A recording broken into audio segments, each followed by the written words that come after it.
عليكم ورحمة الله. الحمد لله الذي أنعمنا وأسعدنا بشهر رمضان المبارك، وهو الذي أدخلنا إلى هذا العشر الأواخر من رمضان، والصلاة والسلام على القائل: خيركم من تعلم القرآن وعلمه، وهو الذي قال: الصيام والقرآن يشفعان. اللهم رب اشرح لي صدري ويسر لي أمري واحلل عقدة من لساني يفقهوا قولي. أعوذ بالله من الشيطان الرجيم. بسم الله الرحمن الرحيم. ولقد يسرنا القرآن للذكر فهل من مدكر. ബഹുമാന്യരായ സഹോദരി സഹോദരന്മാരെ, സത്യവിശ്വാസി വിശ്വാസിനികളെ, പരമകാരുണികനും കരുണാവാരിധിയുമായ പടച്ച റബ്ബിൻ്റെ പരിശുദ്ധ ദീനീ ജീവിതത്തിന് കൂടുതൽ ഉന്മേഷവും ഉത്സാഹവും സൽക്കർമ്മനിരതയും നൽകുന്ന പരിശുദ്ധ റമദാനിനെ, വിശിഷ്യ അതിൻ്റെ അവസാനത്തെ 10 അനർഘ നിമിഷങ്ങളെ സൽക്കർമ്മങ്ങൾ കൊണ്ട് കൂടുതൽ സമ്പന്നമാക്കി തീർക്കണമെന്ന് എന്നെയും നിങ്ങളെയും ആമുഖമായി ഉണർത്തുകയാണ്. അള്ളാഹു നമ്മെ അനുഗ്രഹിക്കുമാറാകട്ടെ. ഈ റമദാനിൽ നമ്മൾ ഇതുവരെ നിർവഹിച്ച എല്ലാ കർമ്മധർമ്മങ്ങളും നാഥൻ സ്വീകരിക്കുമാറാകട്ടെ. നമ്മുടെ ഈ ഒരുമിച്ച് കൂടൽ സ്വാലിഹായ സൽക്കർമ്മമായി കബൂൽ ചെയ്യുമാറാകട്ടെ. നമ്മൾ നിർവഹിച്ചു കൊണ്ടിരിക്കുന്ന, നേടിക്കൊണ്ടിരിക്കുന്ന തൗഹീദി, തവക്കുൽ, തസ്കിയത്ത്, തർബിയത്ത്, തഖ്വാ ബോധം വരാനിരിക്കുന്ന 11 മാസ കാലയളവിലേക്ക് കൂടുതൽ കൂടുതൽ ഇസ്ലാമിക ജീവിതത്തിന് സാധ്യത നൽകുന്ന, വഴിയൊരുക്കുന്ന വിധത്തിൽ അള്ളാഹു അനുഗ്രഹീതമാക്കി തീർക്കുമാറാകട്ടെ. സന്മാർഗ സ്ഥിരതയും സൽക്കർമ്മനിരതയും ജീവിതത്തിൻ്റെ മുഖമുദ്രയായി സ്വീകരിക്കുന്ന മുഅ്മിനുകളിൽ അള്ളാഹു നമ്മെ ഉൾപ്പെടുത്തുമാറാകട്ടെ. ഇന്നത്തെ നമ്മുടെ ഈ റമദാൻ വിജ്ഞാന സദസ്സിൽ ഈ സന്തോഷകരമായ സായാഹ്ന സമയത്ത് നിങ്ങളുമായി എനിക്കും ഉപകാരപ്പെടണം എന്ന ചിന്ത, പ്രാർത്ഥന മുന്നിൽ വെച്ചുകൊണ്ട് വിശുദ്ധ റമദാനിലെ നിർണയത്തിൻ്റെ രാവിൽ അവതരിക്കപ്പെട്ട വിശുദ്ധ ഖുർആൻ മുന്നിൽ വെച്ചുകൊണ്ടുള്ള ഏതാനും ചില ചിന്തകളാണ് ഇൻഷാ അല്ലാഹ് സംസാരിക്കുവാനുള്ളത്, പങ്കുവെക്കുവാനുള്ളത്. അപ്പോൾ ഖുർആൻ ചിന്തകൾ എന്നതാണ് നമ്മുടെ വിഷയത്തിൻ്റെ ടോപ്പിക്ക്. അപ്പോൾ നമ്മൾ ആദ്യത്തെ റമദാനിൻ്റെ തുടക്കം ആദ്യ 10-ലും അതല്ലെങ്കിൽ 1-ാമത്തെ ആഴ്ചയോ 2-ാമത്തെ ആഴ്ചയിലും റമദാൻ പഠന വേദികളിലുമൊക്കെ പലപ്പോഴും നമ്മൾ ഖുർആൻ ഇറങ്ങിയ മാസമാണ് റമദാൻ, അതുകൊണ്ട് ഈ വിഷയമൊക്കെ ആദ്യമേ അവതരിക്കപ്പെട്ടു പോയി എന്ന നിലക്ക് ഒരു നിസ്സംഗരായിട്ടുള്ള ഒരു നിൽപ്പും ഇരുത്തവും ഒക്കെ ഉണ്ടാകും. പക്ഷെ അങ്ങനെയല്ല. യഥാർത്ഥത്തിൽ വിശുദ്ധ റമദാനിൻ്റെ A to Z, വിശുദ്ധ റമദാൻ തുടങ്ങി അവസാനിക്കുന്ന സമയമത്രയും ഇസ്ലാമിക ഉമ്മത്തും മുസ്ലിം കുടുംബങ്ങളും അതേപോലെ തന്നെ നമ്മുടെ കൗമാരവും യുവാക്കളുമൊക്കെ കൂടുതൽ കൂടുതൽ ശ്രദ്ധ കൊടുക്കേണ്ടത് നാവും കണ്ണും കാതും ചിന്തയും ദൈക്ഷണികതയുമെല്ലാം വിശുദ്ധ ഖുർആനുമായി ബന്ധപ്പെടുത്തി, അങ്ങനെ പുതിയ കാലത്തിൻ്റെ പ്രശ്നങ്ങൾ, ഇസ്ലാമിക ഉമ്മത്ത് ഫേസ് ചെയ്യുന്ന കാര്യം, മനുഷ്യ സമൂഹം അഭിമുഖീകരിക്കുന്ന പ്രശ്നങ്ങൾ, അതിനെല്ലാം വിശുദ്ധ ഖുർആൻ എങ്ങനെയാണ് വഴി കാണിക്കുന്നത് എന്ന നിലക്കുള്ള ആലോചനകൾ കൊണ്ട് പ്രസക്തമായി തീരണം. അവസാനത്തെ 10-ൽ കൂടുതൽ കൂടുതൽ വിശുദ്ധ ഖുർആനിലേക്ക് അടുക്കുവാനുള്ള ശ്രമവും ശ്രദ്ധയുമാണ് നമ്മുടെ ഭാഗത്തു നിന്നുണ്ടാകേണ്ടത്. കാരണം റമദാനിൽ ഖുർആൻ അവതരിക്കപ്പെട്ടു. 2-ാം അധ്യായം സൂറത്തുൽ ബഖറയിലെ 185-ാമത്തെ ആയത്തിൽ ഷഹ്റു റമദാനല്ലദീ ഉൻസില ഫീഹിൽ ഖുർആൻ, വിശുദ്ധ ഖുർആനിൻ്റെ അവതരണം നടന്നത് ഹിജ്റ വർഷത്തിലെ 9-ാം മാസമാകുന്ന റമദാനിലാണ്. നമുക്കറിയാം, അങ്ങനെ റമദാനിൽ ഖുർആൻ ഇറങ്ങി എന്നതുകൊണ്ട് ഖുർആനുമായിട്ട് അതിൻ്റെ തിലാവത്ത്, പാരായണം, അതിൻ്റെ പഠന മനനങ്ങളൊക്കെ ഒരു പരിധിവരെയൊക്കെ നമ്മൾ നിശ്ചയിക്കുന്നു, എന്നാൽ നിർവഹിക്കുന്നു. എന്നാൽ അത് നിർവഹിക്കാതെ അലസമാക്കി കളയുന്ന ആളുകളുമുണ്ട്. ഒരു കൂടുതൽ മെച്ചപ്പെടുത്തണം, നിരാശപ്പെടേണ്ട. അവസാനത്തെ 10-ലേക്ക് എത്തിയിരിക്കുകയാണ്. ഒരു ഓപ്പൺ ഓപ്പർച്യൂണിറ്റി അല്ലാഹു സുബ്ഹാനഹു വ തആല നൽകിയിരിക്കുകയാണ്. കഴിഞ്ഞ 2 10-ൽ സംഭവിച്ച മനുഷ്യ സഹജമായ നമ്മുടെ ദൗർബല്യങ്ങൾ, കുറവുകളൊക്കെ നികത്താനും അതൊക്കെ പൊറുക്കാനും അതേപോലെ തന്നെ ഇനിയും അവസരം നൽകുന്ന റബ്ബിലുമൊക്കെയാണ് നമ്മൾ വിശ്വസിക്കുന്നത്. വലാ തഖ്നതു മിർ റഹ്മത്തില്ലാഹ്, അള്ളാഹുവിൻ്റെ കാരുണ്യത്തൊട്ട് നിങ്ങൾ ആരും നിരാശരാകരുത്. കിട്ടിയ ചാൻസ്, കിട്ടിയ അവസരം, അള്ളാഹ് നമുക്ക് നൽകിയിട്ടുള്ള ആയുസ്, ആരോഗ്യം, ആഫിയത്ത് അനുകൂലമായി തരുന്ന സമയങ്ങൾ ഈ റമദാനിലൊക്കെ കണ്ടുമുട്ടാൻ കഴിഞ്ഞു. 2 വേണ്ട വിധത്തിൽ ഉപയോഗപ്പെടുത്തിയില്ല.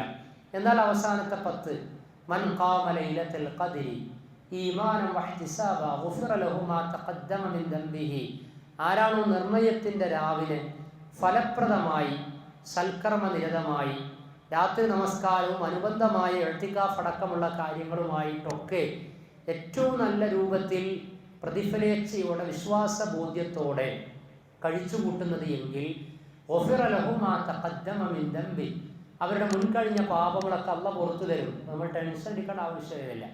ഈ ദീൻ ഒരു ഭാരവുമല്ല. The religion is very easy. മതം എന്ന് പറയുന്നത് വളരെ എളുപ്പമാണ്. യസ്സിറു വലാ തുഅസ്സിറു, നിങ്ങൾ എളുപ്പമുണ്ടാക്കുക, പ്രയാസമുണ്ടാക്കരുത് എന്നാണ്. ലാ യുകല്ലിഫുല്ലാഹു നഫ്സൻ ഇല്ലാ വുസ്അഹ, ഒരാളോടും അയാളുടെ കഴിവിൽപ്പെട്ടതല്ലാതെ അള്ളാഹ് കൽപ്പിച്ചിട്ടില്ല എന്നാണ്. അതുകൊണ്ട് അവസാനത്തെ 10 എത്തി. അപ്പോൾ കഴിഞ്ഞ 2 ആശങ്കയുണ്ട്. ഏതൊക്കെ കർമ്മങ്ങൾ അള്ളാഹു സ്വീകരിക്കും അറിയില്ല. കാരണം നോമ്പുകാരായിരുന്നാലും ആ നോമ്പിൻ്റെ ഒരു തസ്കിയത്ത്, ചൈതന്യം, തഖ്വ, ആ നോമ്പ് സ്വീകരിക്കപ്പെടാൻ പാകത്തിലുള്ള മാനദണ്ഡങ്ങൾ, കണ്ടീഷൻ കംപ്ലീറ്റ് ഫുൾഫില്ലായിട്ട് നോമ്പ് തുറക്കാനും നോമ്പിനെ യാത്രയാക്കാനും പ്രതിദിന നോമ്പിൽ നിന്ന് അടുത്ത നോമ്പിലേക്ക് പ്രവേശിക്കാനും നമുക്ക് സാധിക്കുന്നുണ്ടോ എന്നറിയില്ല. അതുകൊണ്ടാണ് നോമ്പ് തുറക്കുമ്പോൾ നിർവഹിക്കുന്ന പ്രാർത്ഥനയിൽ പോലും ആ ഒരു തോട്ട്, ആ ഒരു ചിന്ത, അല്ലെങ്കിൽ ആ ഒരു പദം പടച്ചറബ് നമ്മെ കൊണ്ട് പറയിപ്പിക്കുന്നത്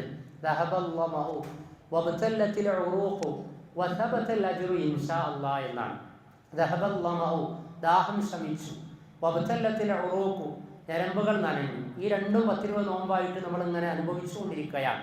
നോമ്പ് തുറക്കുമ്പോൾ കാരക്ക, ഈത്തപ്പഴം കഴിക്കുന്നു, വെള്ളം കുടിക്കുന്നു, ഫ്രൂട്ട്സ് കഴിക്കുന്നു, അങ്ങനെ പിന്നെ എന്തൊക്കെയാണ് കഴിക്കുന്നവർക്കും കൊടുക്കുന്നവർക്കും കൊടുത്തില്ല എന്നുള്ള കോലത്തിൽ വൻ തുറകളൊക്കെ ഉണ്ട്. അപ്പോൾ ഏതായിരുന്നാൽ ഈ നാവ് നനയലും ഞരമ്പുകൾ നനയലും അതുപോലെ തന്നെ ദാഹം ശമിക്കലൊക്കെ നടക്കുന്നുണ്ടെന്നുള്ളത് നമ്മൾ എന്ത് ചെയ്യാണ്, സ്റ്റിൽ വി ആർ ഫീലിംഗ്, നമ്മൾ ഇങ്ങനെ അനുഭവിക്കുന്നുണ്ട് അതൊക്കെ. പക്ഷേ അവസാന ഭാഗത്ത് പറഞ്ഞ വസബത്തൽ അജ്റു ഇൻഷാ അല്ലാഹ്, അള്ളാഹ് ഉദ്ദേശിച്ചാൽ പ്രതിഫലം ഉറപ്പിച്ചു എന്നാണ്. അതിന് അള്ളാഹ് ഉദ്ദേശിക്കണം. നമ്മുടെ നോമ്പ് കൊണ്ട് 70 വർഷത്തെ വഴിദൂരം നരകത്തിൽ നിന്ന് നമ്മൾ അകറ്റപ്പെടുമോ? നമ്മുടെ നോമ്പ് പരലോകത്ത് നമുക്ക് അനുകൂലമായി ശുപാർശ പറയുമോ? നമ്മുടെ നോമ്പ് സ്വർഗത്തിലേക്ക് റയ്യാൻ എന്ന കവാടത്തിലൂടെ കടക്കാൻ പാകത്തിലുള്ള ക്വാളിറ്റിയിൽ, ആ ഒരു നിലവാരത്തിൽ, ഗുണമേന്മയിൽ എത്തിയിട്ടുണ്ടോ? ഇതൊക്കെ നമ്മൾ തന്നെ ആലോചിച്ച് മാറ്റങ്ങൾ വരുത്തേണ്ടതാണ്, മെച്ചപ്പെടുത്തിയെടുക്കേണ്ടതാണ്. ഏതായിരുന്നാലും അങ്ങനെ ഒരു 10-20 ദിനങ്ങളൊക്കെ കഴിഞ്ഞുപോയി. അവസാനത്തെ 10 അങ്ങ് കടന്നു. കഴിഞ്ഞ നടന്ന ഖുത്ബയിലൊക്കെ നമ്മൾ കേട്ടിട്ടുണ്ടാവും, പ്രവാചകൻ ഉടുതുണിയൊക്കെ മുറുക്കിയെടുത്ത് അതേപോലെ തന്നെ കുടുംബത്തെയൊക്കെ വിളിച്ചുണർത്തി രാവിലെ സജീവമാക്കി വജദ്ദ, അങ്ങേയറ്റത്തെ പരിശ്രമം നടത്തി എന്നാണ്. അപ്പം അതുകൊണ്ട് ഇനിയുള്ള സമയങ്ങൾ നമുക്ക് നഷ്ടപ്പെടുത്താനില്ല. അതാണ് മൻ ഖാമ ലൈലത്തുൽ ഖദ്ർ, നിർണയത്തിൻ്റെ രാവെങ്ങാനും കിട്ടിക്കഴിഞ്ഞാൽ അത് മതി. ഇതുവരെ സംഭവിച്ച എല്ലാ സ്ഖലിതങ്ങളും, എല്ലാ പോരായ്മകളും, എല്ലാ തരത്തിലുമുള്ള ന്യൂനതകളും പടച്ചറബ് പൊരുത്തു തരും. ഗുഫിറ ലഹു മാ തഖദ്ദമ മിൻ ദംബിഹി എന്നാണ്.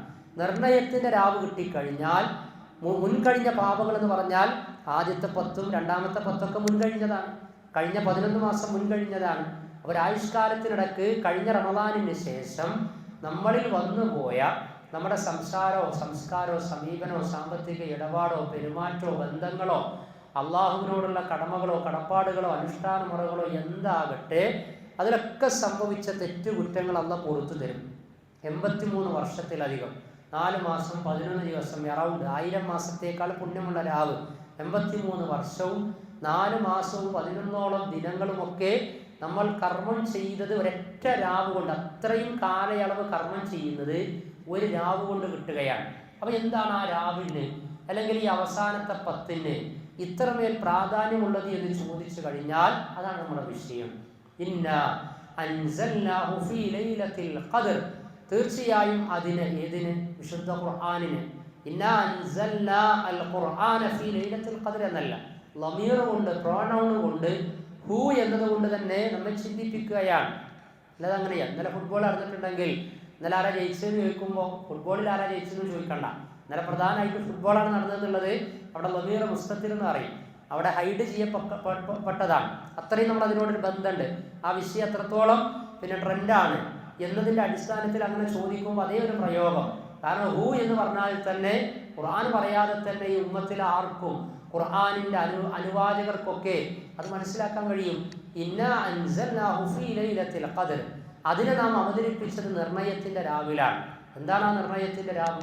വമാ അദ്റാക മാ ലൈലത്തുൽ ഖദ്ർ. അല്ലാഹു ചോദിക്കുകയാണ്, നിർണയത്തിന്റെ രാവ് എന്താണ് എന്ന് നിനക്ക് എന്തറിയാമെന്ന്. ഇത് വല്ലാത്തൊരു പ്രയോഗമാണ്. കാരണം അള്ളാഹു തന്നെ എന്ത് ചെയ്യാണ്, എന്താണെന്ന് ചോദിക്കുന്നത് അള്ളാഹു ഉത്തരം പറയാണ്. അപ്പോൾ അത് കൂടുതൽ അതിന് പ്രാധാന്യമുണ്ട്, നമ്മുടെ ശ്രദ്ധ ക്ഷണിക്കാൻ വേണ്ടിയിട്ടാണ്. അങ്ങനെ ഒരു പ്രയോഗം ഖുർആനിലുണ്ട്. നമ്മൾ റമദാനിലൊക്കെ ഖുർആൻ വായിക്കുമ്പോൾ മഗ്‌രിബിനും ഇശാഇനും ഒക്കെ ആയിട്ട് ചില സൂറത്തുകളൊക്കെ കേൾക്കുമ്പോൾ ആ സൂറത്തിൽ കാര്യമൊക്കെ ഉണ്ടെങ്കിൽ ഇതേ പ്രയോഗം പല സൂറത്തിലുണ്ട്. അൽ ഖാരിഅ മൽ ഖാരിഅ വമാ അദ്റാക മൽ ഖാരിഅ. ആ ഭയങ്കര സംഭവം, ആ ബീഭത്സകമായ സംഭവം എന്താണ്, അതെന്താണെന്ന് നിനക്ക് എന്തറിയാം? നമുക്ക് വല്ലതും അറിയോ? നമുക്കൊന്നും അറിയില്ല. ബാക്കി പഠിച്ചോ തന്നെ പറയും. കാരണം എന്താണ് അത്? അപ്പോൾ എന്തോ ഒരു വലിയൊരു സംഭവമാണ് എന്ന നിലക്ക് നമ്മുടെ ചിന്തയെ കൊണ്ടുവരികയാണ്. നാട്ടിലൊക്കെ ചില ആളുകളൊക്കെ പ്രചരണം നടത്തുമ്പോൾ പറയാറില്ല, അനൗൺസ്മെന്റുകൾ, നാട്ടുകാരെ നിങ്ങൾ അറിഞ്ഞോ? നമ്മൾ അറിഞ്ഞിക്കണം, യാതൊന്നും ഉണ്ടാവില്ല. എന്നിട്ട് അതിന്റെ ബാക്കി അവരെന്നെ പറയും, മനസ്സിലായില്ലേ?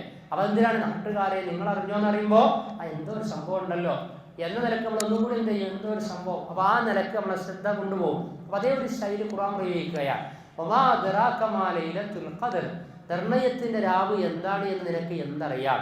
എന്നിട്ട് അള്ളാഹു ഉത്തരം പറയാം, ലൈലത്തുൽ ഖദ്രി ഖൈറും മിൻ അൽഫി ശഹർ, 1000 മാസങ്ങളേക്കാൾ പുണ്യമായ രാവാകുന്നതിന്. 1000 മാസം ചില ആളുകൾ പറയും, 1000 മാസമല്ല, ഖൈറും മിൻ അൽഫി ശഹർ, 1000 മാസങ്ങളേക്കാൾ, മോർ ദാൻ 1000 months ആണ്. 1000 മാസങ്ങളേക്കാൾ പുണ്യമാണ്, 1000 മാസത്തോളമല്ല, അത്രത്തോളം പുണ്യമുള്ള രാവാണ്. എന്താണ് ആ രാവ് അങ്ങനെ പുണ്യമാക്കപ്പെടാനുള്ള കാരണം? വിശുദ്ധ ഖുർആൻ അതിൻ്റെ അവതരണം നടന്നു എന്നുള്ളതാണ്. അതുകൊണ്ട് ഈ 10 ദിനങ്ങളിൽ നമ്മുടെ ജീവിതത്തിൻ്റെ എല്ലാ മേഖലകളിലും ഫസ്റ്റ് പ്രിഫറൻസ് ആൻഡ് പ്രയോറിറ്റി നമ്മൾ കൊടുക്കേണ്ടത് വിശുദ്ധ ഖുർആനുമായി ബന്ധപ്പെട്ട കാര്യത്തിനാണ്. വിശുദ്ധ ഖുർആനിനെ ഈ ഉമ്മത്ത് അഥവാ നമ്മൾ നമ്മുടെ ജീവിതത്തിൽ നിന്ന് മാറ്റിവെച്ചത് കൊണ്ടാണ് വലിയ പ്രയാസങ്ങളും പ്രശ്നങ്ങളും ടെൻഷനുകളും ഒക്കെ ഉണ്ടാകുന്നത്. അപ്പം എന്തൊക്കെ ന്യൂസുകളാണ് നമ്മൾ കേൾക്കുന്നത്? ഈ റമദാനിനോട് അനുബന്ധിച്ചും റമദാനിൻ്റെ മുമ്പും ഒക്കെ ആയിട്ട് ഒരുപാട് കാര്യങ്ങൾ കേൾക്കുകയാണ്. അതിലൊക്കെ ഇസ്ലാമിക ഉമ്മത്തിൽ നിന്ന്, ഖുർആനിക സമൂഹത്തിൽ നിന്ന് ആളെ കിട്ടിക്കൊണ്ടിരിക്കുകയാണ്. ഇനിയും അങ്ങനെ ഇസ്ലാമിക ഉമ്മത്തിലെ മെമ്പർമാരെ അത്രമേൽ ജീർണമായ അധാർമികവൽക്കരിക്കപ്പെടുന്ന സാഹചര്യങ്ങളിൽ ചെന്ന് പതിക്കാൻ പാടില്ല. കാരണം വിശുദ്ധ റമദാനിൽ വിശുദ്ധ ഖുർആൻ നമ്മോട് ചോദിക്കുന്ന ചോദ്യം അതാണ്. ഇസ്ലാമിക സമൂഹമേ, മുസ്ലിം കൗമാരമേ, മുസ്ലിം യുവാക്കളെ, വിശുദ്ധ ഖുർആനിൻ്റെ അനുയായികളെ, നിങ്ങൾക്ക് വിശുദ്ധ ഖുർആനിൻ്റെ ജീവിക്കുന്ന പതിപ്പുകളായി തീരാൻ ഒരുക്കമുണ്ടോ എന്ന ക്വസ്റ്റ്യന് നമ്മൾ ഉത്തരം പറയണം. ആ ക്വസ്റ്റ്യൻ SLC +2 യൂണിവേഴ്സിറ്റി പരീക്ഷകളൊക്കെ നടന്നുകൊണ്ടിരിക്കുകയാണ്. പല ക്വസ്റ്റ്യനും നമ്മളും മക്കളുമൊക്കെ ഉത്തരം എഴുതുന്നുണ്ട് എങ്കിൽ നമ്മളും മക്കളുമൊക്കെ ഏതൊക്കെ വിഷയത്തിൽ പരാജയപ്പെട്ടാലും, മക്കൾ പരീക്ഷയിൽ പരാജയപ്പെടട്ടെ, A+ന്റെ എണ്ണം കുറയട്ടെ, അതൊന്നും വലിയ വിഷയമില്ല, വീണ്ടും നമുക്ക് തിരിച്ചു പിടിക്കാവുന്നതാണ്. എന്നാൽ ജീവിതത്തിൽ പരാജയപ്പെട്ട് കഴിഞ്ഞാൽ അത് വലിയ വിഷയമാണ്. കുടുംബത്തിൽ പരാജയപ്പെട്ട് കഴിഞ്ഞാൽ അത് വലിയ വിഷയമാണ്. മുതിർന്നവരെ ബഹുമാനിക്കുന്ന ചാപ്റ്റർ പഠിക്കാതെ പോയി കഴിഞ്ഞാൽ അത് വലിയ വിഷയമാണ്. ചെറിയവരോട് കാരുണ്യം കാണിക്കണമെന്ന പാരഗ്രാഫ് പഠിക്കാതെ പോയി കഴിഞ്ഞാൽ അത് വലിയ വിഷയമാണ്. അതുകൊണ്ട് നമ്മളും മക്കളുമൊക്കെ പഠിച്ചെടുക്കേണ്ട പാഠം, ആൻസർ ചെയ്യേണ്ട ക്വസ്റ്റ്യനുകൾ എന്ന് പറഞ്ഞാൽ ജീവിതാവബോധം നൽകുന്നതായിരിക്കണം. അതിൽ നിന്ന് മാറി നിന്നാൽ കൂടുതൽ അരക്ഷിതമായി തീരുന്ന അവസ്ഥയുണ്ടാകും, കൂടുതൽ ടെൻഷനായി തീരും. അത് ഖുർആനിനെ മാറ്റി വെച്ച് കഴിഞ്ഞാൽ അവിടെ തുടങ്ങും ആ പ്രയാസങ്ങൾ. 20-ാം അധ്യായം സൂറത്ത് ത്വാഹയിൽ വമൻ അഅറദ അൻ ദിക്രി ഫഇന്ന ലഹു മഈശതൻ ദൻകാ. വമൻ അഅറദ അൻ ദിക്രി, ആരാണോ എൻ്റെ ഉത്ബോധനത്തെ അവഗണിക്കുന്നത്, അലസമാക്കുന്നത്, അകറ്റിക്കളയുന്നത് എങ്കിൽ, വിശുദ്ധ ഖുർആനിന് സ്ഥാനമില്ലാത്ത ദാമ്പത്യം, വിശുദ്ധ ഖുർആനിന് സ്ഥാനം കൊടുക്കാത്ത വ്യക്തി ജീവിതം, രഹസ്യ ജീവിതം, വിശുദ്ധ ഖുർആനിന് സ്ഥാനമില്ലാത്ത അധ്വാന മേഖല, ഉപജീവനം, വിശുദ്ധ ഖുർആനിന് പ്രയോറിറ്റി കൊടുക്കാത്ത, വിശുദ്ധ ഖുർആനിന്റെ വിധിവിലക്കുകൾ മാനിക്കുകയും പാലിക്കുകയും ചെയ്യാത്ത കുടുംബ സംവിധാനങ്ങൾ, വിശുദ്ധ ഖുർആനിന് സ്ഥാനമില്ലാത്ത ജീവിത രീതി, അത് അലക്ഷ്യമായിരിക്കും, അത് ഇരുളുള്ളതായിരിക്കും, അത് ടെൻഷനുള്ളതായിരിക്കും. അല്ലാഹു പറയാ വമൻ അഅറദ അൻ ദിക്രി ഫഇന്ന ലഹു മഈശതൻ ദൻകാ. ആരാണോ വിശുദ്ധ ഖുർആനിനെ അവഗണിക്കുന്നത് എങ്കിൽ പിന്നീട് അവരുടെ ജീവിതം മഈശതല്ലൻക. മഈശതല്ലൻക എന്ന് പറഞ്ഞാൽ അതിൻ്റെ അർത്ഥം A life with tension and stress and difficult എന്നാണ്. ജീവിതം അങ്ങേറ്റം ദുസ്സഹമാകുന്ന, മക്കൾ പറഞ്ഞത് അനുസരിക്കണില്ല, മാതാപിതാക്കൾ നമ്മൾ വിചാരിക്കുന്ന നിലവാരത്തിലായിത്തീരുന്നില്ല. അതേപോലെ ഉപജീവന വഴിത്താരയിലൊക്കെ വലിയ പായ്യരങ്ങളും പ്രാരാബ്ദങ്ങളുമാണ്. ബന്ധങ്ങളൊന്നും ശരിയാകുന്നില്ല, ഓരോ ദിനവും പൊറുതി മുട്ടിക്കൊണ്ടിരിക്കുകയാണ്. What is the reason? എന്താണ് കാരണമെന്ന് പറയുന്നത്? വിശുദ്ധ ഖുർആനിൻ്റെ മെസ്സേജ് ജീവിതത്തിൽ പ്രയോഗവൽക്കരിക്കുന്നില്ല. പരിഹാരം വിശുദ്ധ ഖുർആനിലുണ്ട്. ഖുർആൻ മൗഇദത്ത്, സാരോപദേശമാണ്. ശിഫാഉൽ ലിമാ ഫി സുദൂർ, മനുഷ്യന്റെ മനസ്സിൽ അടിഞ്ഞുകൂടിയ ഈഗോ, തിന്മ, പക, വിദ്വേഷം, ഇതിനൊക്കെ ഖുർആനിൽ പരിഹാരമുണ്ട്. ഇത് നമ്മളൊന്ന് വായിച്ചാൽ മതി, നമ്മുടെ മക്കളൊന്ന് കേട്ടാൽ മതി, മനുഷ്യൻ നന്നായി തീരും. 6-ാം നൂറ്റാണ്ടിൽ അവതരിക്കപ്പെട്ടതിലേക്ക് മടക്കുന്നു എന്നൊക്കെ പല ആളുകളും പരിഭവം പറയാറുണ്ട്. എന്നാൽ 6-ാം നൂറ്റാണ്ടിൽ അവതരിക്കപ്പെട്ട വിശുദ്ധ ഖുർആനിൻ്റെ നന്മയാർന്ന മെസ്സേജിൻ്റെ കാലം കാതോർക്കുകയാണ്. എന്തൊക്കെ വംശീയത, വർഗീയത, അതേപോലെ തന്നെ തോന്നിവാസങ്ങൾ, അധർമ്മങ്ങൾ, ഇതൊക്കെ ഉണ്ടായിക്കൊണ്ടിരിക്കുമ്പോൾ വിശുദ്ധ ഖുർആൻ മുന്നോട്ട് വെക്കുന്ന മെസ്സേജ് കൂടുതൽ കൂടുതൽ പ്രകാശം പരത്തുന്നതായി തീരുകയാണ്. ഏകമാനവികതയിലേക്ക് നയിക്കുന്ന ഏകദൈവ വിശ്വാസം, വർഗീയതയില്ലാത്ത, ചൂഷണമുക്തമായ, എല്ലാവരെയും ഒന്നിപ്പിക്കുന്ന, എല്ലാവരുടെയും ഒരേ ഒരു സൃഷ്ടാവിനെ വിശുദ്ധ ഖുർആൻ പരിചയപ്പെടുത്തുന്ന സമയത്ത് മനുഷ്യൻ ഒന്നായി തീരുകയാണ്. ഇത് കാലം ആവശ്യപ്പെടുന്ന മെസ്സേജാണ്. വഇലാഹുക്കും ഇലാഹുൻ വാഹിദ് ലാ ഇലാഹ ഇല്ലാ ഹുവർ റഹ്മാനുർ റഹീം. വഇലാഹുക്കും ഇലാഹുൻ വാഹിദ്, നിങ്ങളുടെ ദൈവം ഏകനായ ദൈവമാകുന്നു. ഹിന്ദുക്കളുടെയും മുസ്ലിങ്ങളുടെയും ക്രിസ്ത്യാനികളുടെയും ജൈനമതക്കാരുടെയും ജൂതമതക്കാരുടെയും മതമുള്ളവരുടെയും ഇല്ലാത്തവരുടെയും ഒക്കെ സൃഷ്ടാവ് ഒന്നാണ്. ആ സൃഷ്ടാവിനെ അറിയാം, അവനെ ആരാധിക്കുക. അവനാണ് ലോകം സംവിധാനിച്ചത്, അവനാണ് കാര്യങ്ങളെല്ലാം നിർണയിച്ച് നിയന്ത്രിച്ചു കൊണ്ടിരിക്കുന്നത്. ചൂഷണമുക്തമാണത്. ഏകനായ റബ്ബിലുള്ള വിശ്വാസം, ഒരു കേന്ദ്രത്തിലേക്കും പോകേണ്ടതില്ല. എല്ലാം റബ്ബ് വിധിക്കുന്നതനുസരിച്ചേ നടക്കുകയുള്ളൂ. ഖുൽ ലൻ യുസീബനാ ഇല്ലാ മാ കതബല്ലാഹു ലനാ ഹുവ മൗലാനാ. അല്ലാഹുവാണ് ഞങ്ങളുടെ യജമാനൻ, ആ റബ്ബിലാണ് വിശ്വസിച്ചിട്ടുള്ളത്. എന്ത് സംഭവിച്ചാലും, ആര് നോക്കിയാലും, ആര് എന്ന് പറഞ്ഞാലും റബ്ബ് വിധിച്ചത് എൻ്റെ ജീവിതത്തിൽ നടക്കുകയുള്ളൂ എന്ന ചൂഷണമുക്തമായ ഈ കാലം തേടുന്ന വിശ്വാസം, അത് മനുഷ്യർക്കില്ലാതെ പോയതുകൊണ്ട് ജീവഹാനി നടക്കുന്നു, സമ്പത്ത് നഷ്ടപ്പെടുന്നു. ഗഫൂറാജിൻ്റെ ഒക്കെ ജീവൻ നഷ്ടപ്പെട്ടില്ലേ? അതേപോലെ തന്നെ മാനഹാനി നടക്കുന്നു, ചാരിത്രം നഷ്ടപ്പെടുന്നു. എന്തൊക്കെയാണ് നടന്നുകൊണ്ടിരിക്കുന്നത്? കാരണം മരണമില്ലാത്ത, മയക്കമില്ലാത്ത, മറവിയില്ലാത്ത, എല്ലാം കാണുന്ന, കേൾക്കുന്ന, അറിയുന്ന ഏകനായ സൃഷ്ടാവിനെ വിശുദ്ധ ഖുർആൻ പരിചയപ്പെടുത്തുകയാണ്. ആ സൃഷ്ടാവിൽ വരമേൽപ്പിച്ചു കഴിഞ്ഞാൽ മനുഷ്യൻ സമാധാനമുള്ളവനായി തീരുകയാണ്.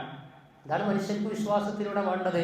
അതിന് മുന്നിൽ നടക്കേണ്ടവരായ ഇസ്ലാമിക ഉമ്മത്ത് ഈ ഖുർആനിൻ്റെ വെളിച്ചവുമായി തെളിച്ചമുള്ള, പ്രകാശപൂരിതമായ അതിജീവനത്തിൻ്റെ, ആത്മവിശ്വാസത്തിൻ്റെ ജീവിതം കാണിച്ചു കൊടുക്കേണ്ട നമ്മൾ തന്നെ ചൂഷണത്തിൽ പോയി പെട്ടുകഴിഞ്ഞാൽ, ആഗ്രഹ സഫലീകരണത്തിന് വേണ്ടി പല മാർഗങ്ങളും ഉപയോഗപ്പെടുത്തി കഴിഞ്ഞാൽ അള്ളാഹുവിൻ്റെ സന്നിധാനത്ത് നിന്ന് സൃഷ്ടികളിലേക്ക്, ആൾദൈവങ്ങളിലേക്ക്, മഖബറകളിലേക്ക്, ജാറങ്ങളിലേക്ക്, ഏലസുകളിലേക്ക്, ഐക്കല്ലുകളിലേക്ക്, ജിന്ന് കേന്ദ്രങ്ങളിലേക്ക്, കൂടോത്ര കേന്ദ്രങ്ങളിലേക്കൊക്കെ പോയി കഴിഞ്ഞാൽ പിന്നെ നമുക്ക് എങ്ങനെയാ നിർഭയത്വ വിഷയത്തിൽ മറ്റുള്ളവർക്ക് വിശുദ്ധ ഖുർആനിൻ്റെ വെളിച്ചം വിതറിക്കൊണ്ട് ജീവിക്കാൻ സാധിക്കുക?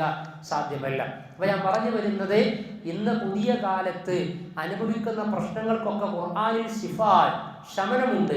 ഖുർആനിൽ വഴിയും വെളിച്ചവുമാണ്.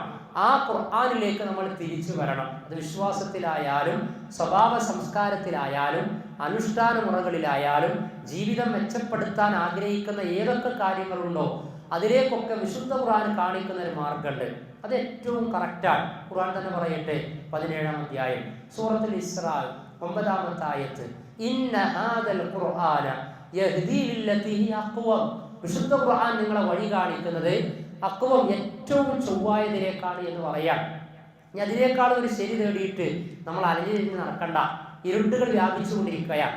ആത്മീയ ചൂഷണം, അന്ധവിശ്വാസങ്ങൾ, അധർമ്മങ്ങൾ, അശ്ലീലതകൾ, കൊല്ലലും കൊലപാതകവും, തട്ടിപ്പും വെട്ടിപ്പും, സാമ്പത്തിക ചൂഷണവും, ലൈംഗിക വൈകൃതങ്ങളും ഒക്കെയായിട്ട് പലതും നടന്നുകൊണ്ടിരിക്കുകയാണ്. അതാണ് ബഹുവചന രൂപത്തിൽ ഖുർആൻ പ്രയോഗിച്ചു. ളുലുമാത്ത്, പ്ലൂറൽ സ്ട്രക്ചറിൽ, അഥവാ ഇരുട്ടുകൾ ഒരുപാടുണ്ട്. പക്ഷെ ആ ഇരുട്ടുകൾക്കുള്ള പരിഹാരം സിംഗുലർ രൂപത്തിൽ, ഏകവചന രൂപത്തിൽ, മിനദ്ദുലുമാതി ഇലൻ നൂർ എന്നാ പറഞ്ഞത്. ഇരുട്ടുകളിൽ നിന്ന് വെളിച്ചത്തിലേക്ക് ഒരൊറ്റ വെളിച്ചാണത്. അതുകൊണ്ട് ഒരേ വെളിച്ചം തേടിയിട്ട് നമ്മൾ നടക്കരുത്. പലയിടത്തും പരിഹാരമുണ്ട്, കയറി ഇറങ്ങിക്കൊണ്ടിരിക്കുകയാണ്, വെറുതെ പറയുകയാണ്.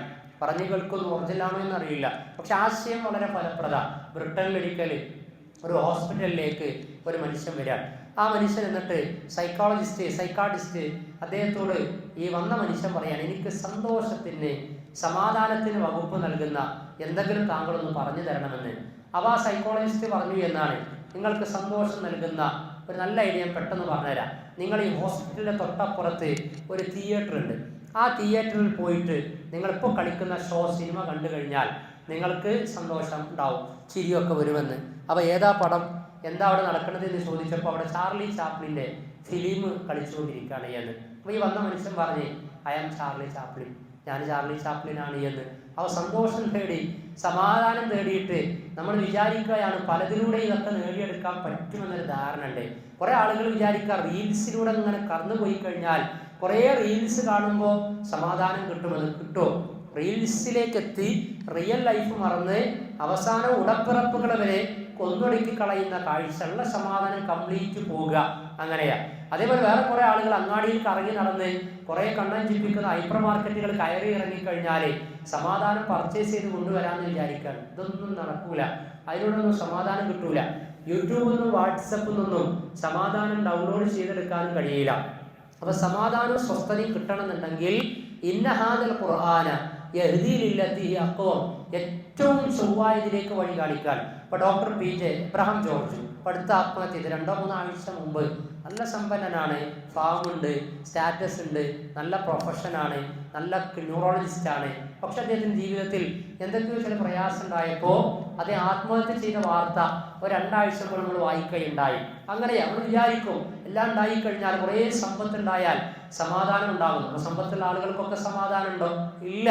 ആരോഗ്യം നല്ല ഉണ്ടായിക്കഴിഞ്ഞാൽ സമാധാനം ഉണ്ടാകും വിചാരിക്കും. ഉണ്ടാകുന്നുണ്ടോ? ഇല്ല. നമ്മൾ വിചാരിക്കുകയാണ് എല്ലാവരും കുറേ സമ്പത്തുള്ള ആളുകൾ സന്തോഷവാന്മാരാണ്, നല്ല ആരോഗ്യമുള്ള ആളുകൾ സന്തോഷവാന്മാരാണ്, നല്ല സ്റ്റാറ്റസിലും പ്രൊഫഷനിലും പ്രശസ്തിയിലുമൊക്കെ എത്തിയ ആളുകൾ സമാധാനത്തിലേക്ക് എത്തി സമാധാനത്തിന്റെ കളിത്തൊട്ടിലിൽ അർമാദിച്ചുകൊണ്ടിരിക്കാന്നൊക്കെ നമുക്ക് തോന്നും. നിങ്ങൾ വിചാരിക്കുന്ന കായിക ലോകത്തുള്ള കലാലോകത്തുള്ള ആളുകളൊക്കെ. പക്ഷെ അങ്ങനെയല്ല. അതിൻ്റെ പിന്നാമ്പുറങ്ങളിലേക്കൊക്കെ പോയി കഴിഞ്ഞാൽ സമാധാനത്തിന് വേണ്ടി, സ്വസ്ഥതയ്ക്ക് വേണ്ടി ദാഹിക്കുന്ന ഒരു വേള അത് കിട്ടാതെ വരുന്ന സമയത്ത് അങ്ങേയറ്റം ജീവിതം തന്നെ നഷ്ടപ്പെടുത്തി ആത്മഹത്യയിൽ ചെന്ന് പതിക്കുന്ന ആളുകളായിരിക്കും. ടോൾസ്റ്റോയ് വലിയ ചിന്തകനാണ്. അദ്ദേഹം മരിച്ചത് എങ്ങനെയാ? ദാമ്പത്യത്തിൽ കുഴപ്പമുണ്ടായി, വീട് വിട്ടിറങ്ങി, അവസാനം റെയിൽവേ സ്റ്റേഷൻ്റെ അടുത്തേറ്റ് ഒരു മഞ്ഞ് മൂടിക്കിടക്കുമ്പോൾ നമ്മൾ ഈ പറയില്ല കുടുംബശ്രീ പ്രവർത്തകർ, ആശാവർക്കന്മാർ എന്നൊക്കെ പറഞ്ഞ പോലെ അവർ വൃത്തിയാക്കുന്ന സമയത്ത് ആ ബോഡി മഞ്ഞിൽ മൂടപ്പെട്ട് കിട്ടി എന്നാണ്. വലിയ ചിന്തകനാണ്. വലിയ ചിന്തകളൊക്കെ നൽകിയിട്ടുണ്ട് ടോൾസ്റ്റോയുടെ ഒരു വാചകം നമ്മൾ പാലിയേറ്റീവിലും മനുഷ്യഗന്ധിയായിട്ടുള്ള കാര്യങ്ങളിലൊക്കെ എപ്പോഴും പറയാറുണ്ട്. ടോൾസ്റ്റോയ് പറഞ്ഞു, നിങ്ങളുടെ ശരീരത്തിലൊന്ന് പിച്ചുമ്പോൾ അമർത്തുന്ന സമയത്ത് നിങ്ങൾക്ക് വേദന അനുഭവിക്കുന്നുണ്ട്, ഫീലിംഗ് ഉണ്ട് എങ്കിൽ ദെൻ യു ക്യാൻ റിയലൈസ്, അപ്പോൾ നിനക്ക് തിരിച്ചറിയാൻ കഴിയും നൗ യു ആർ അലൈവ്, നീ ജീവിച്ചിരിക്കുക, ജീവനുണ്ട് എന്ന് നിനക്ക് മനസ്സിലാക്കാം, നിന്റെ ശരീരത്തിൽ ഫീലിംഗ് ഉണ്ട് എന്ന്. എന്നിട്ട് അത് അടുത്ത സെന്റൻസിൽ പറഞ്ഞു, അതേ അവസരത്തിൽ മറ്റൊരാളുടെ വേദന, നിന്റെ വേദന എനിക്ക് തിരിച്ചറിയാൻ കഴിഞ്ഞു, അപ്പോൾ നിന്റെ ശരീരത്തിൽ ജീവനുണ്ട്. ഇനി എന്നാണോ നിനക്ക് മറ്റൊരാളുടെ വേദന മനസ്സിലാക്കാൻ സാധിക്കുന്നത് എങ്കിൽ അന്നു മുതൽ നീ മനുഷ്യനായി മാറിയിട്ടുണ്ട്. ടോൾസ്റ്റോയ് പറഞ്ഞതാ. അപ്പൊ അങ്ങനെയൊക്കെയുള്ള ചിന്തകൾ നൽകി, പക്ഷേ ബേസ് കിട്ടിയില്ല, ഖുർആനിന്റെ വെളിച്ചവും വിശ്വാസവും കിട്ടിയില്ല, പിടിച്ചു നിൽക്കാൻ കഴിഞ്ഞില്ല, പ്രാരാബ്ദങ്ങൾ ഉണ്ടായി, ആശയപ്രകാശനം നടത്തി, പ്രായോഗിക തലത്തിൽ ജീവിതത്തിൽ സമാധാനം നേടിയെടുക്കാൻ കഴിഞ്ഞില്ല. മരിച്ച് പിരിഞ്ഞ് പോകുന്ന ഏറെ സങ്കടകരമായ റിപ്പോർട്ടുകളൊക്കെ നമ്മൾ പിന്നീട് വായിക്കുകയാണ്. ഞാൻ പറയാം, അതിൻ്റെയൊക്കെ കുറവെന്താ?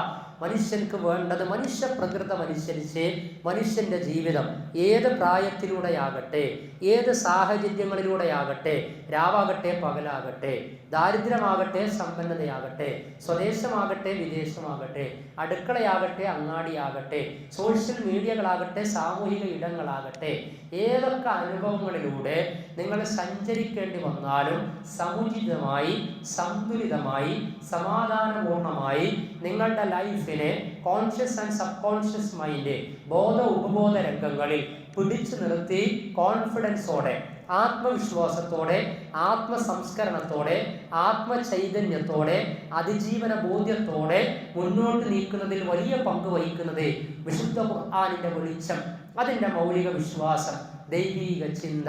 അല്ലദീന ആമനൂ വതത്മഇന്നു ഖുലൂബുഹും ബിദിക്രില്ലാഹ് അലാ ബിദിക്രില്ലാഹി തത്മഇന്നുൽ ഖുലൂബ് 13-ാം അധ്യായം സൂറത്തുർ റഅദിലെ 28-ാമത്തെ ആയത്ത്.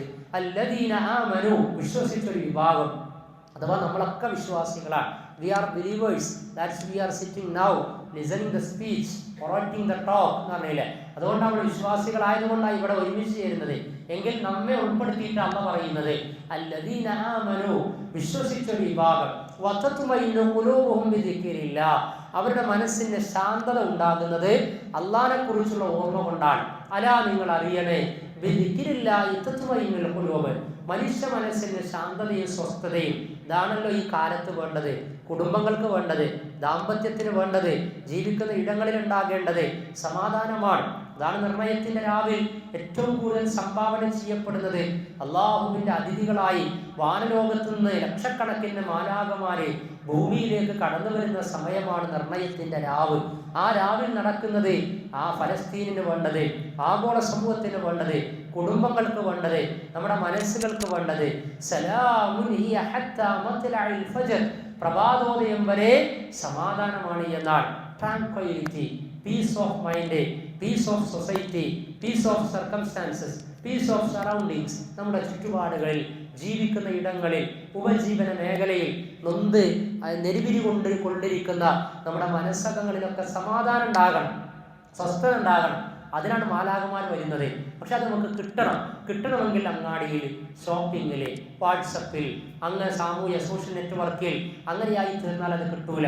മലക്കുകൾ വന്ന് നോക്കുന്ന സമയത്ത് റബ്ബേ, സമാധാനം ആഗ്രഹിക്കുന്ന നിന്റെ ഖൗമ് പള്ളിയിൽ വചനമിരിക്കുകയായിരുന്നു, ദിക്ർ ദുആയിലായിരുന്നു, ഒറ്റക്കിരുന്ന് ഏകാന്തരായി ചെയ്തു പോയ തെറ്റുകൾ ഏറ്റുപറഞ്ഞ് ആ തെറ്റുകളൊക്കെ കണ്ണീർ കണങ്ങളാക്കി ഒഴുകിക്കളഞ്ഞ് മനസ്സിൽ അടിഞ്ഞുകൂടിയ തിന്മകളുടെ മാറാലകളെ തൗബയുടെ തെളിജലം കൊണ്ട് ശുദ്ധീകരിച്ച് കണ്ണീർ കണങ്ങളായി കവിളുകളിലൂടെ അത് പുറത്തേക്ക് ഒഴുക്കിക്കളഞ്ഞ് നിന്നെ ഓർക്കുന്ന മജ്‌ലിസിൽ, നിന്നെ ഓർക്കുന്ന പള്ളിയിലെ ഇഅ്തികാഫിലായിരുന്നു അവർ എന്ന് നമ്മെ സംബന്ധിച്ച് അള്ളാഹിന്റെ മാലാഖമാർക്ക് അള്ളാഹുവിനോട് അഭിമാനത്തോടെ പറയാൻ സാധിക്കണമെങ്കിൽ നമ്മൾ ഈ 10 ദിനങ്ങളിൽ നിശ്ചയിക്കപ്പെട്ട നിർണയത്തിന്റെ രാവുകളിലൊക്കെ നമ്മൾ ഇഅ്തികാഫിലുണ്ടായിരിക്കണം. എന്നിട്ട് ഖുർആനിലേക്ക് കടന്നു വരണം. എന്നിട്ട് ഈ കാലത്തിന്റെ പ്രശ്നങ്ങൾക്ക് ഖുർആനിലൂടെ കണ്ണും കൽബും ഓടിച്ചുകൊണ്ട് പരിഹാരം സിദ്ധിക്കാൻ സാധിക്കേണ്ടതുണ്ട്. അപ്പൊ ഞാൻ പറഞ്ഞു വരുന്നത്, നമ്മൾ ഫേസ് ചെയ്യുന്ന എല്ലാ വിഷമങ്ങൾക്കും വിഷയങ്ങൾക്കും വിശുദ്ധ ഖുർആൻ സൊല്യൂഷൻ നൽകുന്നുണ്ട്, പരിഹാരം നൽകുന്നുണ്ട്. അതാണ് ഇന്ന ഹാദൽ ഖുർആന യഹ്ദീ ലില്ലതി അഖ്വം, ഏറ്റവും ചൊവ്വായതിലേക്കാണ് വിശുദ്ധ ഖുർആൻ വഴി കാണിക്കുന്നത് എന്ന് പറയാൻ. അപ്പൊ നമ്മൾ പുതിയ കാലത്ത് പറയും കുടുംബം നന്നാകണം, സമൂഹം നന്നാകണം, ധാർമ്മികത നന്നാകണം. പല ആളുകളും തെറ്റിപ്പോവുകയാണ്, പിഴച്ചു പോവുകയാണ്. ഇപ്പൊ കുട്ടികൾക്കൊക്കെ അറിയാം, നിങ്ങളുടെ ഈ പ്രായം, നമ്മളൊക്കെ ആ പ്രായം കഴിഞ്ഞ് വന്നതാണ്, ടീനേജ് പ്രായം, 10 വയസ്സ് മുതൽ 19 വയസ്സ് വരെയുള്ള പ്രായം, യൗവന പ്രായം. മനസ്സാഗ്രഹിക്കുന്നിടത്തേക്ക് ശരീരം കൊണ്ടുവരാൻ പറ്റുന്ന മനുഷ്യ ജീവിതത്തിലെ വസന്ത കാലയളവാണ് യൗവനം, കൗമാരം എന്നൊക്കെ പറയുന്നത്. പക്ഷെ അതേ സമയത്ത് അതിന്റെ ചാബല്യങ്ങളിലേക്ക് ചെന്ന് പതിക്കുകയും ചെയ്യും. യൂസുഫ് നബി പറഞ്ഞില്ലേ, ഇന്ന നഫ്സ ലഅമ്മാറത്തുൻ ബിസ്സൂ, മനുഷ്യന്റെ മനസ്സ് എപ്പോഴും തിന്മയോടാണ് ആഭിമുഖ്യം എന്നാണ്. മനുഷ്യ മനസ്സിന്റെ പ്രകൃതത തിന്മയോടാണ് ആഭിമുഖ്യം. അപ്പൊ ആ തിന്മയിൽ നിന്ന് തിരിഞ്ഞു നടക്കാൻ കഴിയണമെങ്കിൽ അതിനനുസരിച്ചുള്ള ആക്ടിവിറ്റീസ് ഉണ്ടാകണം, വിശ്വാസ ബോധ്യം ഉണ്ടാകണം. അപ്പൊ അത് നമ്മുടെ മനസ്സിലുണ്ടാക്കണം.